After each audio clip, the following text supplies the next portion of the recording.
أعوذ بالله من الشيطان الرجيم. بسم الله الرحمن الرحيم.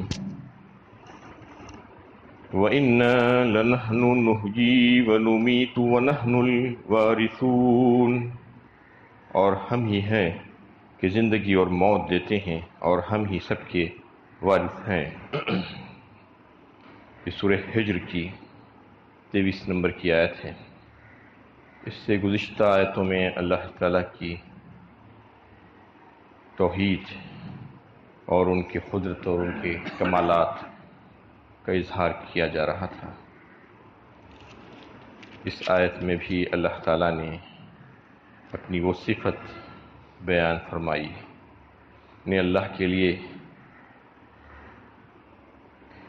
انسان جب دنیا سے رخصت ہوتا ہے تو کہ مال دنیا ہی میں چھوڑ جاتا ہے اور وہ اس کے اقربا اس کے وارث ہوتے ہیں۔ یہاں پر وراثت کی جو بات آئی ہے کہ ہم ہی زندگی دیتے ہیں اور ہم ہی موت دیتے ہیں اور ہم سب کے وارث ہیں، بظاہر مجازی طور پر اس کے اقربا، اس کے قریبی رشتہ دار اس کے وارث ہوتے ہیں، کیونکہ ان کا وارث ہونا اللہ کی مشیت پر موقوف ہے۔ اللہ تعالیٰ اپنی مشیت کے مطابق قانون وراثت جو بنا کر رکھ دیے ہیں اس کے مطابق ورثہ میں مال تقسیم ہوتا ہے، ورنہ وہ مال سارے کا سارا اللہ کی طرف پلٹتا ہے۔ کسی کے مرنے کے بعد میت کا مال اللہ کی طرف پلٹتا ہے، پھر اللہ تعالیٰ اپنی مشیت کے مطابق اس کو تقسیم کرنے کا ایک قاعدہ اور قانون بنا دیے ہیں، اسی کے مطابق اس کے ورثہ میں تقسیم ہوتا ہے۔ لیکن حقیقتاً اللہ ہی اس مال کا وارث ہے۔ اس سے زیادہ واضح حقیقت یہ ہے کہ جب قیامت آ جائے گی اور تمام انسان اس دنیا سے رخصت ہو جائیں گے تو بنی نوع انسان کی ساری املاک اور تمام جائیدادیں اور تمام اثاث جات اللہ ہی کے قبضے میں آ جائیں گے، لہذا اللہ ہی سب کا وارث اور مالک ہے۔ اس اعتبار سے وَلَقَدْ عَلِمْنَا الْمُسْتَقْدِمِينَ مِنْكُمْ وَلَقَدْ عَلِمْنَا الْمُسْتَأْخِرِينَ، ہم ان کو بھی جانتے ہیں جو تم سے پہلے گزرے اور ان کو بھی جو بعد میں آنے والے ہیں۔ مستقدمین آگے چلے جانے والے اور مستاخرین پیچھے رہ جانے والے۔ اس سے مراد مفسرین نے کئی ایک باتیں لی ہیں۔ ایک تو یہ کہ جو اب تک پیدا ہو چکے ہیں وہ مستقدمین ہیں، اور جو آئندہ پیدا ہونے والے ہیں وہ مستاخرین ہیں۔ اور ایک قول یہ کہ جو مر چکے ہیں پیدا ہو کر وہ مستقدمین ہیں، اور جو اب سے آئندہ تک جو زندہ ہیں اور آئندہ کے جو ہے وہ مستاخرین ہیں۔ اسی طریقے سے ایک قول یہ بھی ہے کہ امت محمدیہ سے پہلے کے افراد وہ سب مستقدمین ہیں، اور آئندہ آنے والے یعنی امت محمدیہ اور اس کے بعد وہ سب مستاخرین ہیں۔ اور ایک قول یہ کہ آگے بڑھ جانے والے، نیکی کے کام میں آگے بڑھ جانے والے اور نمازوں کی صفوں میں پہلی صفوں میں آگے رہنے والے، جہاد کی صفوں میں آگے رہنے والے، یا اہل اطاعت، اہل صبر، یہ سب کے سب مستقدمین ہیں، آگے نکل جانے والے۔ اور جو پچھلی صفوں میں رہنے والے، نیکی کے کام میں پیچھے رہ جانے والے، اہل غفلت، یہ سب کے سب مستاخرین ہیں۔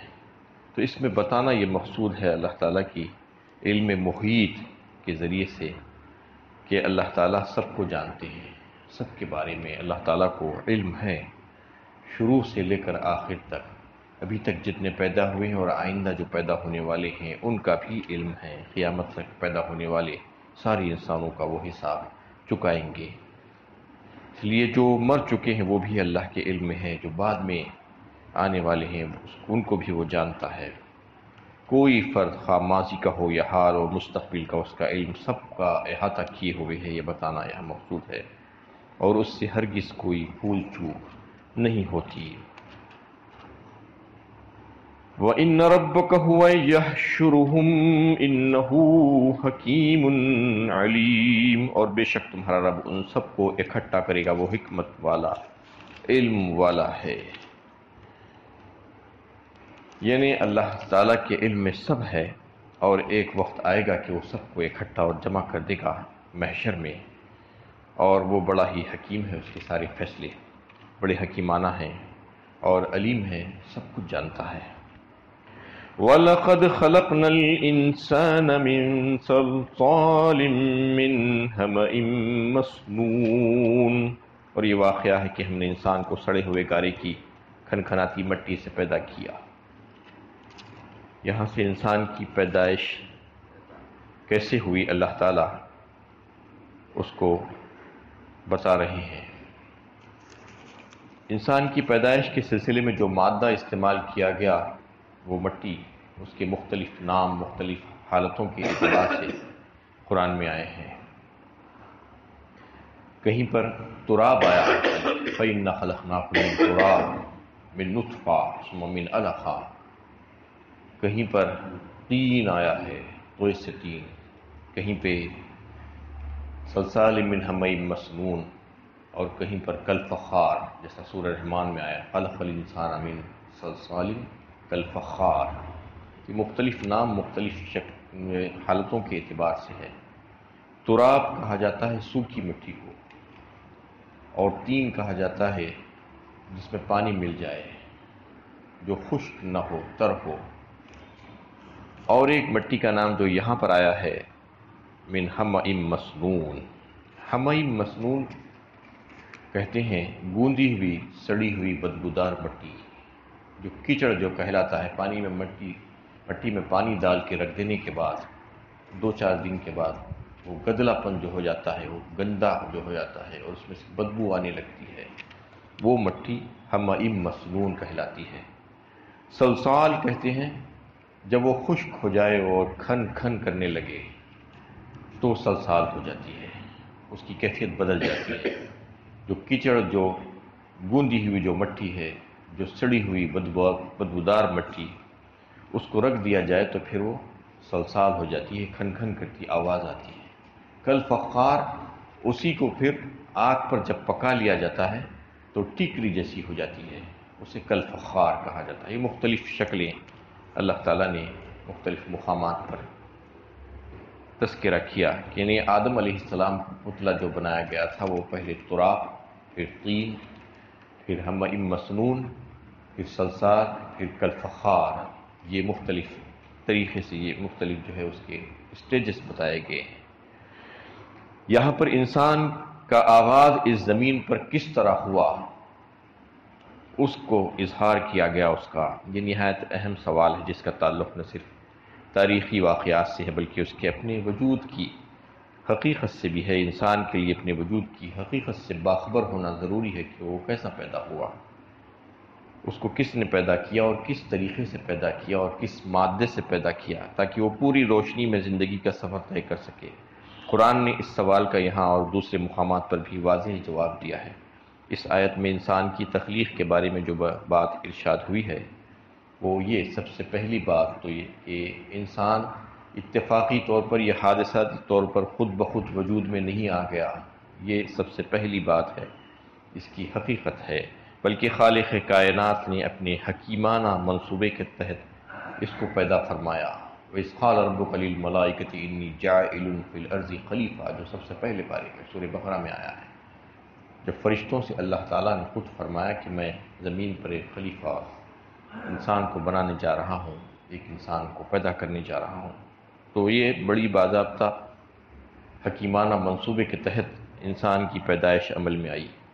اور انسان کی پیدائش مٹی سے ہوئی، مختلف مٹی کی جو کیفیتیں ہیں اس کا تذکرہ آیا۔ اس کی تفصیل یہ ہے کہ سڑی ہوئی مٹی سے انسان کا خالق بنایا گیا، پھر جب وہ سوکھ کر کھنکھناتی مٹی کا پتلا بن گیا تو اس میں جان ڈال دی گئی۔ سڑی ہوئی مٹی سے ایک بہترین مخلوق کی تخلیق خالق کے کمال قدرت کی نشانی ہے اور اس کی کرشمہ سازی کی دلیل ہے۔ وہ چاہے تو ذرے کو آفتاب بنائے۔ یہاں پر یہ اس لیے بتایا گیا ہے خاص طور پر یہ سڑی ہوئی بدبودار مٹی کہ انسان کی حیثیت کیا ہے، وہ بتایا جا رہا ہے کہ تمہاری حیثیت یہ ہے، بس اس کو سمجھ کر تم اپنی زندگی گزارو۔ یہ حیثیت سے تم کو اللہ تعالیٰ نے کس حیثیت میں لا دیا ہے، تم آج کیسے دیکھتے بھالتے سمجھدار انسان ہو، عقل و شعور والے، یہ کیفیت تمہاری جو ہو گئی ہے اس کو کس نے دی ہے؟ کس نے تم کو یہاں تک لا دیا؟ انسان کی پیدائش جب سڑی ہوئی مٹی جیسی حقیر چیز سے ہوئی تو اس کو غرور و تکبر زیب نہیں دیتا، اس کا مقام خدا کے سامنے بندگی اور فروتنی اور انکساری کے سوا کچھ نہیں ہونا چاہیے، اس لیے مخلوق ہے نہ کہ خالق، اور بندہ ہے نہ کہ خدا۔ اب یہ حقائق ڈارون کی اس نظریے کی تردید کرتے ہیں۔ ڈارون نے ایک جو سائنٹسٹ تھا، جو اس نے یہ کہا تھا ایک زمانہ عرصہ پہلے کہ انسان بندر سے بنا ہے، یہ بالکل احمقانہ بات ہے۔ اس کی تردید کرتا ہے قرآن۔ قرآن تو کہتا ہے کہ انسان کو تو اللہ تعالیٰ نے عقل و شعور دے کر پیدا فرمایا، اس کو مٹی سے پیدا کیا، اس سے اس کی پہلی پیدائش جو ہوئی مٹی سے، اس کا سلسلہ پھر اللہ تعالیٰ نے پانی سے چلایا، من ماء مہین فرمایا ہے، جیسا کہ سورہ الف لام میم سجدہ میں بھی اور دوسرے مقامات، ثم جعل نسلہ من سلالۃ من ماء مہین۔ تو یہ انسان کی پیدائش کا سلسلہ ہے، نہ کہ بندر سے انسان بننا۔ واقعہ یہ ہے کہ اس نظریے کی تائید میں کوئی علمی ثبوت نہیں ہے، بلکہ یہ محض قیاسی بات ہے، کیونکہ بندر تھوڑا انسان سے ملتا جلتا نظر آتا ہے، اس لیے اس نے یہ کہہ دیا کہ بس یہ انسان کی پیدائش بندر کو بنانے کے بعد بندر ہی کی ایک اچھی شکل انسان ہے۔ خالق کے بیان کی موجودگی میں مخلوق کا خواہ وہ کتنا ہی بڑا مفکر کیوں نہ ہو، قیاس آرائی سے کام لینا باطل اور حد درجے کی گمراہی ہے۔ جب انسان کے خالق نے واضح طور پر بتا دیا کہ انسان کو اس نے مٹی سے پیدا کیا تو اس کو اہمیت نہ دینا اور ایک فلسفی کی رائے کو اہمیت دے کر انسان کی تخلیق بندر سے ہوئی مروب ہونا بالکل احمقانہ بات ہے۔ اگر یہ بات صحیح ہوتی، ذرا بھی اس میں سچ ہوتا، تو پھر آج دنیا میں جو بندر نظر آتے ہیں ان کا کیا معاملہ ہونے والا ہے؟ کیا وہ بھی کچھ دن کے بعد انسان بن جائیں گے؟ یہ بالکل بیوقوفی کی اور احمقانہ تحقیق تھی ان کی، جس کے پیچھے کچھ بھی علمی دلائل نہیں ہیں، اور جبکہ اللہ تعالیٰ تو خالق کائنات ہیں، وہ سب کو پیدا کرنے والے ہیں، جنہوں نے اس کتاب میں مختلف انداز میں انسان کی پیدائش کی طرف لوگوں کو توجہ دلائی کہ انسان کی پیدائش کس طریقے سے ہوئی، اس کا ثبوت دیا گیا اللہ تعالیٰ کی طرف سے، خالق کی طرف سے۔ وَالْجَانَّ خَلَقْنَاهُ مِن قَبْلُ مِن نَارِ السَّمُومِ، اور اس سے پہلے ہم جن کو آگ کی لو سے پیدا کر چکے ہیں۔ اب دو مخلوقات ہیں، ایک تو خاکی مخلوق وہ جسے انسان کہا جاتا ہے، اور دوسری ہے ناری مخلوق جسے جن کہا جاتا ہے۔ جن کے تعلق سے یہاں پر یہ آیا کہ وہ آگ کی لو سے پیدا ہوا، اور سورہ رحمان میں آیا کہ خلق الجان من مارج من نار، شعلے سے پیدا کیا گیا۔ آگ یا شعلہ دونوں ایک ہی چیز ہیں۔ اور پھر جس طرح اوپر کی آیت میں الانسان سے مراد پہلا انسان ہے جس کو مٹی سے پیدا کیا گیا، پھر اس سے انسانوں کا سلسلہ چلا، اسی طرح اس آیت میں الجان سے مراد پہلا جن ہے جس کو آگ کی لو سے پیدا کیا گیا، پھر اس سے جنات کا سلسلہ چلا، جن کے لفظی معنی ہے مستور، یعنی چھپی ہوئی مخلوق۔ اصل میں جن کہتے ہیں اسی جو دکھائی نہ دینے والی مخلوق، جو نظر ہی نہیں آتا۔ انہ یراکم ہوا وقبیلہ من حیث لا ترونہم، اللہ تعالیٰ نے خود فرمایا سورہ اعراف میں، وہ اور اس کی قبیل تم کو دیکھتے ہیں لیکن تم اس کو نہیں دیکھتے، ایسا دشمن ہے تمہارا وہ جو تمہیں تو دیکھ رہا ہے لیکن تم اس کو نہیں دیکھ پا رہے ہو۔ تو یہ نہ دکھنے والی مخلوق ہے، چھپی ہوئی مخلوق ہے، جس عنصر لطیف سے پیدا کیے گئے ہیں، اس لیے وہ دکھائی نہیں دیتے، مگر اللہ تعالیٰ نے اپنی اس مخلوق کی خبر ہمیں دے کر نہ صرف یہ کہہ دیا کہ ہمارے علم میں اس کا اضافہ کیا، بلکہ ہمیں اپنے چھپے ہوئے دشمن ابلیس ملعون سے بھی آگاہ کر دیا، جس کا تعلق گروہ جن ہی سے ہے۔